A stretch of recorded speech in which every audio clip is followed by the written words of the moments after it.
Ataturk instead of Steinmeier. Frank-Walter Steinmeier is currently on a trip to Turkey, but it's not the anti-German federal president. That's the reason for my short video. But Serap Güler, a German-Turkish CDU member of the German parliament, who accompanies him and talks about being everywhere. We should urgently thank the guest workers from Turkey for helping to create the economic miracle in Germany. For this, I recommend my short speech from the North Rhine-Westphalia State Parliament from a few years ago, because what she says is true. Mr. President, ladies and gentlemen.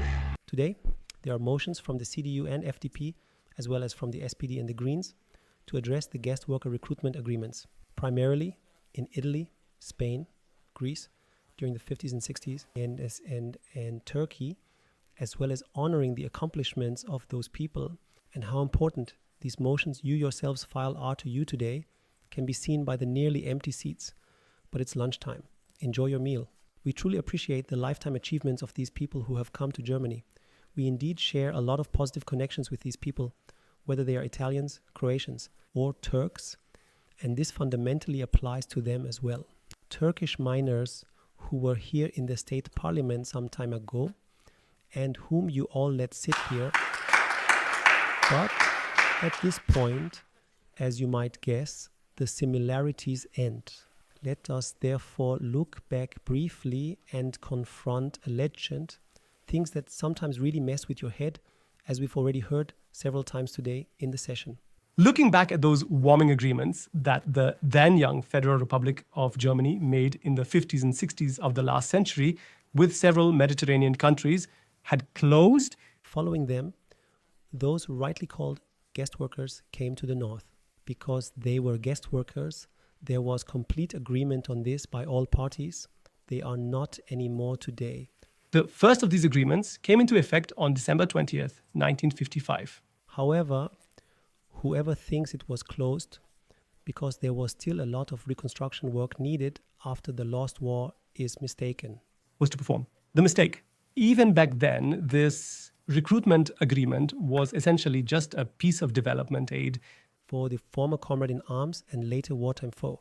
For after the war, Italy was in a kind of emergency. Millions of jobs were missing, especially in the southern regions, and the unemployed men became susceptible to the temptations of communism. And so, as early as 1953, Italian negotiators regularly stood in Konrad Adenauer's chancellor's office. The Southerners officially justified their concern. Being allowed to send workers was tied to the trade deficit Italy had with Germany, but old Konrad Adenauer hesitated. First, a united front by Franz Josef Strauss, you wouldn't guess, and truly honesty managed to move the Rhinelanders in 1954 due to the pressure from the government in Rome. To give in... And besides geopolitics, it was also the weakening of the position of the unions that was quite convenient, the German unions. Initially, they were vehemently opposed to the recruitment of non-German workers. That's also part of the truth. For an excess supply of additional labor on the German job market would inevitably depress workers' wage demands. In 1961, then came the agreement with Turkey, but... Dear FDP authorities, the reconstruction of war-torn Germany was long completed by this time. This economic miracle was not created by guest workers, but by Germans and many expellees. Everything else is a fairy tale. And that's not to diminish the achievements of the guest workers. I just want to be historically accurate, and in many places, they are not. The then president of the Federal Employment Agency, Anton Sabel, had already stated it on September 26, 1960. Have made a point to the Ministry of Labor regarding the labor market, and Erkson, an agreement with Turkey is not necessary in any way. However, he cannot judge, quote, how far the Federal Republic might consider a possible proposal from the Turkish government can close Turkey's accession to the EEC, a precursor to the EU. He has applied for and holds a significant political position as a NATO partner, end of quote. And with that, everything was said.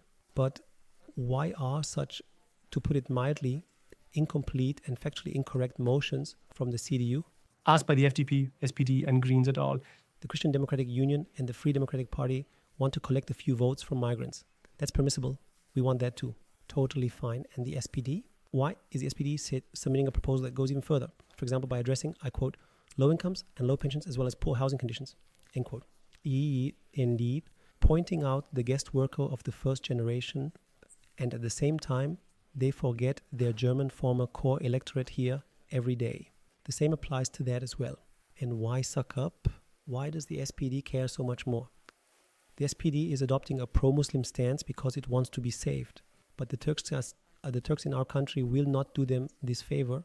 They are simply too smart for that, and the rest vote for Erdogan, no matter where you live. All this is part of a complete picture of migration to Germany, especially considering the recruitment agreements involved. But you are not willing and able to do that. We would like to appreciate the life's work of these people. But what you have told, mainly fairy tales,